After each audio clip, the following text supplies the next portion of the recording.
Buat kalian yang tidak punya hati nurani,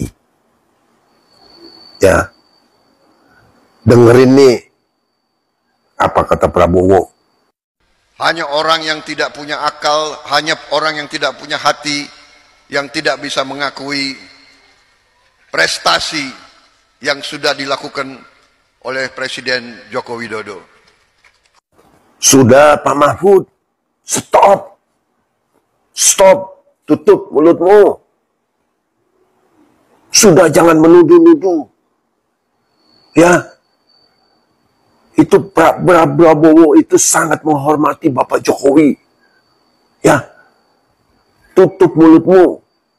Anda makin banyak ngomong, bau busuk seperti kentut.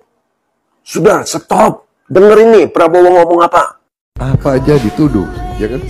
Saya diminta bergabung sama Pak Jokowi, dan saya bergabung karena rasa cinta saya kepada negara dan bangsa Indonesia. Pak Jokowi mengajak saya juga karena beliau memikirkan kepentingan bangsa dan negara, saudara-saudara. Dan buat kalian, kalian yang berspekulasi Bapak Jokowi akan jadi begini, Bapak Jokowi akan lemdak, ya, sudah, nggak bakal terjadi apa-apa. Sungguh, Bapak Jokowi akan menjadi legenda hidup. Itu yang akan terjadi. Dia adalah panutan bagi bangsa Indonesia. Akan dicatat di dalam sejarah. Dan di masa depan, beliau akan dikenang oleh anak cucu. Jadi buat kalian yang tidak suka dengan Jokowi, stop, tutup mulut kalian. Ya, nggak layak kalian bagian dari bangsa ini. Anda tidak punya hati nurani. Anda tidak memiliki rasa kebangsaan. Buat bangsa ini yang besar seperti ini, buat kalian yang masih menarasikan, apakah Anda itu, ya, stand up komedi, artis, budayawan, stop, tidak akan terjadi apa-apa, ya. Terus denger ini. Jadi kalau orang menganggap bahwa Pak Jokowi akan hilang atau apa, enggak lah. Apalagi kalau bicara pribadi Pak Prabowo, ya. Iya kan itu. Prabowo itu bahwa Prabowo akan mengkhianati Jokowi atau apa? Pertama, Prabowo itu saya tidak pernah melihat dia mengkhianati orang. Saya tidak pernah melihat Pak Prabowo sebenarnya menyakiti orang. Saya tidak pernah melihat Pak Prabowo menipu orang. Saya tidak pernah melihat Pak Prabowo mengabaikan orang. Saya tidak pernah melihat Pak Prabowo itu melupakan jasa orang. Itu sesuatu yang mustahil tuh dalam kosakata Pak Prabowo, dalam hidup Pak Prabowo. Jadi saya malah sangat optimis, Mas, bahwa akan ada sesuatu yang unik dan mengharukan, ya. Saya unik dan mengharukan ke depan ini dalam hubungan.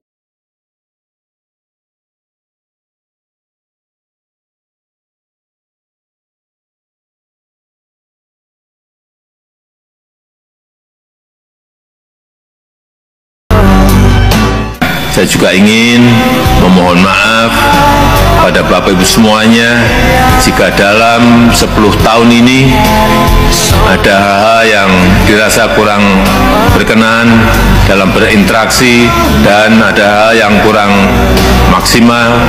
Sekali lagi saya ingin mohon maaf yang sebesar-besarnya. Terima kasih atas nama saya sendiri, sebagai Deputi, juga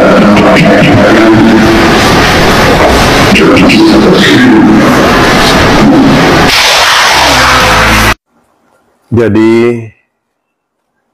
buat kita ini yang masih mengagumi Bapak Jokowi, ayo sebarkan video saya ini, ya, bagikan, baik itu kepada para pembencinya, baik itu orang yang mengaguminya. Kita kita sebagai orang baik, jangan pernah berdiam diri.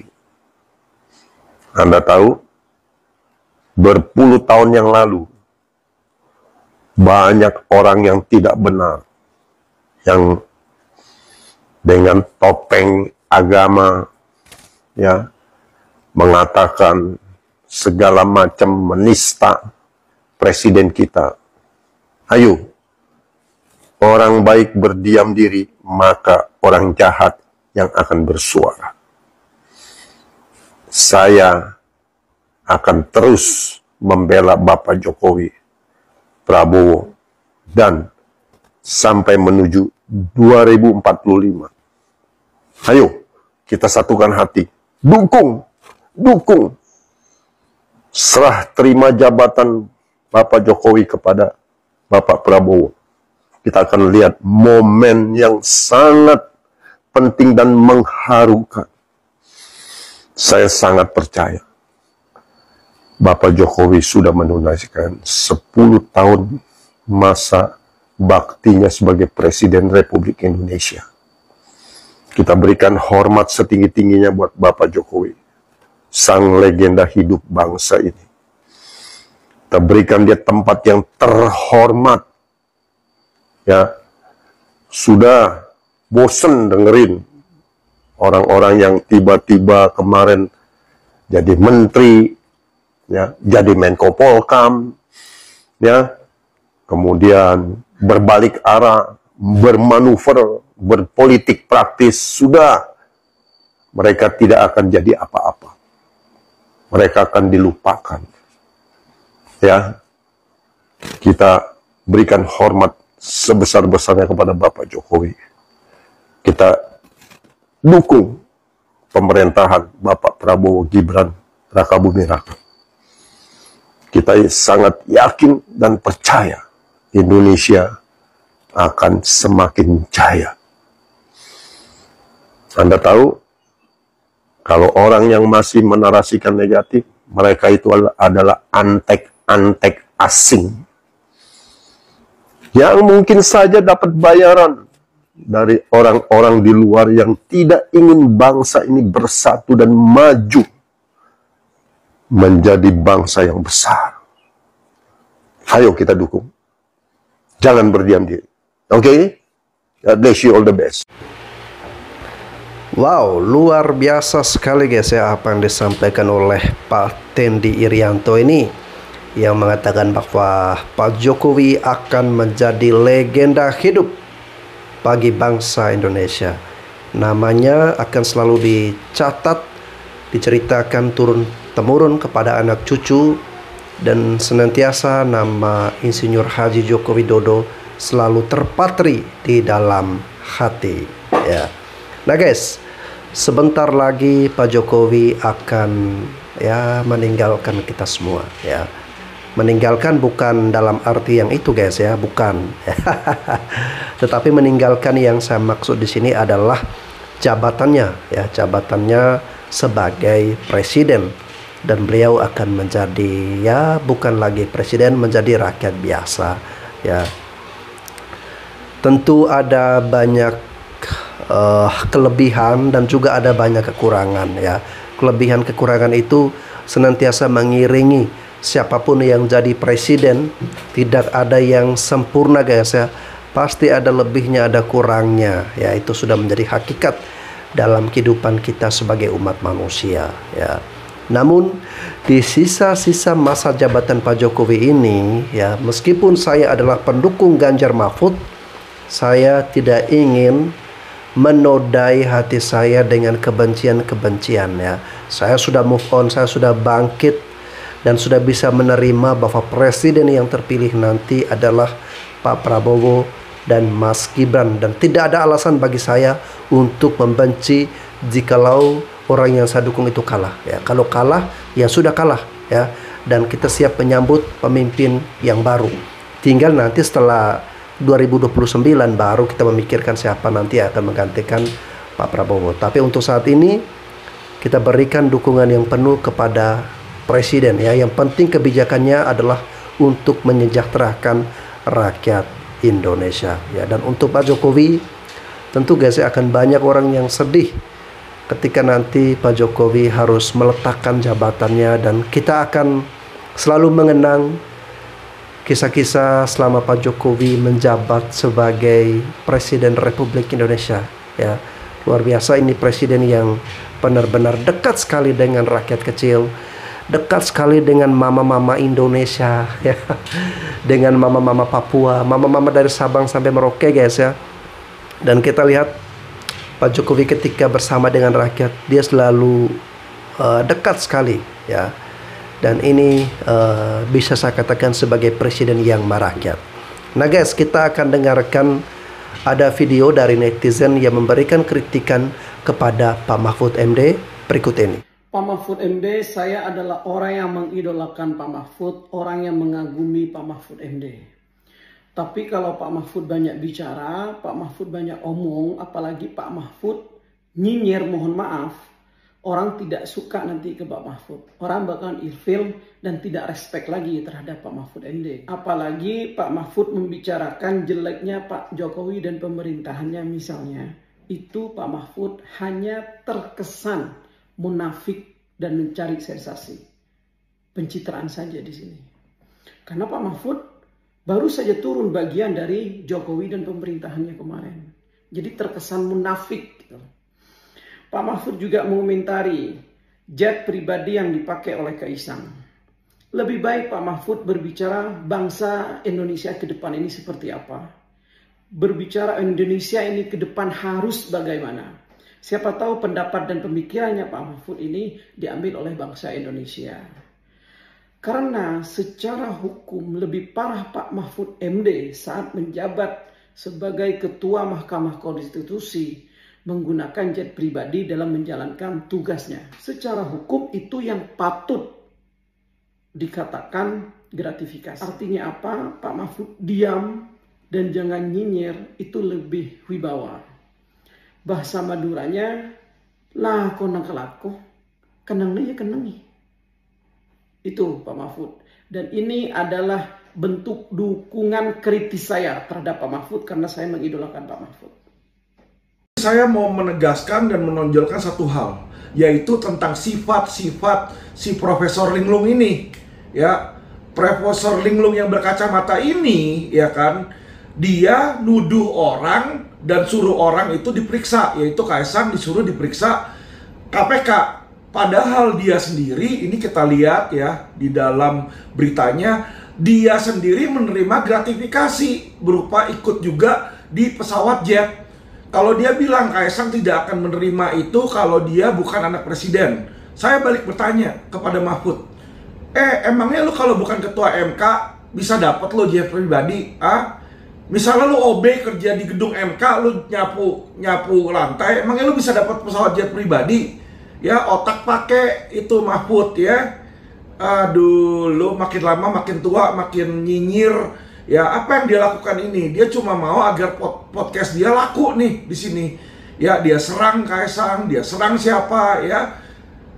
Padahal ketika dia jadi Menko Polhukam, ya kan? Ya, atau jadi ketua MK, lu pejabat negara, Mahkamah Konstitusi, lu tahu hukum. Lah lu sendiri menerima pemberian private jet tuh gimana? Ya kan? Saya melihat di sini teman-teman ya, makanya kenapa Indonesia itu di zaman Jokowi penegakan hukumnya itu berantakan. Ya kan karena Menko Polhukamnya ini yang brengsek. Ya kan, kita bisa lihat ya, orang yang selalu berteriak-teriak, dirinya bersih, ya kan, dirinya benar, dia selalu menyalahkan orang lain, ya kan. Kayak kasus saya aja dia nggak tahu, dia main asal ngomong, dia main asal asbun. Tentang Indosuria juga dia kagak tahu, dia main asal ngomong di situ teman-teman ya. Malah dia klaim kredit di kasus Indosuria. Padahal apa? Kompetensi dia apa yang dilakukan? Gak ada. LP yang dia jalankan yang kedua tentang LP pemalsuan teman-teman. Itu atas perintah si Mahfud, LP pemalsuan Indosuria. Sampai detik ini sudah P21 tapi tidak pernah disidangkan. Nah ini aneh. Ya kan, ini adalah LP, laporan polisi pesanan si Mahfud teman-teman ya. Saya lihat Indonesia ini di zaman Jokowi ini, ya kan, kenapa hukum berantakan? Ya, Menko Polhukamnya juga brengsek. Itu kalau saya lihat berantakan ya. Apalagi hal-hal lain yang kita mungkin nggak tahuin. Ini yang kita ketahuin, dia menerima gratifikasi berupa pemberian naik private jet nih si Mahfud ini, teman-teman ya. Ini kita bisa lihat, saya bukan memfitnah teman-teman ya. Saya bukan memfitnah, ini ada fotonya di mana dia bersama dengan Anies. Bersama dengan Anies dia naik fasilitas jet, teman-teman di sini ya. Jadi disinilah kita melihat bagaimana brengseknya seseorang. Nih ya teman-teman, ini ada fotonya. Ini Mahfud di sini ya, ini Anies di sini, teman-teman ya. Ini private jet di belakangnya. Ya, dan dia mengakui dia naik private jet ini. Ya, tapi dia bilang bukanlah dalam batasan bla bla bla bla alasan. Tetek bengek di situ, teman-teman ya. Wow, keras sekali guys ya kritikan-kritikan dari netizen, terutama Pak Alvin Lim ini untuk Pak Mahfud MD yang dinilai munafik ya. Jadi Pak Mahfud tadi dikatakan sebagai Menko Polhukam brengsek ya. Bukan saya mengatakan tapi Alvin Lim. Dan dia mengecam Pak Mahfud karena Pak Mahfud ini memberikan perintah kepada KPK untuk menangkap atau memeriksa Kaisang, sedangkan sebelumnya ya saat Pak Mahfud MD menjabat dalam jabatan-jabatan pemerintah atau pernah menjabat sebagai Mahkamah Konstitusi, Pak Mahfud MD juga pernah naik jet pribadi, dan menurut Alvin Lim itu juga sebagai salah satu bentuk gratifikasi. Tapi guys ya, kita nggak tahu nih ya, karena segala sesuatu perlu pembuktiannya ya. Dan semoga apa yang disampaikan oleh Pak Mahfud itu ya tujuannya yang baik ya, tujuannya untuk korupsi, kolusi, nepotisme ini dapat diberantas ya, tetapi harus bisa dibuktikan. Dan kalau tidak ada bukti ya kita jangan serta-merta menuduh orang melakukan gratifikasi kalau semisalnya hal tersebut tidak bisa dibuktikan. Oke guys, itu saja. Terlepas dari ini semua, saya mendoakan ya kepada Pak Jokowi yang sebentar lagi ya, sudah selesai dengan masa jabatan beliau ya. Semoga Pak Jokowi diberikan kesehatan, diberikan umur yang panjang, dan bisa menikmati kebahagiaan hidup. Amin. Sampai jumpa lagi.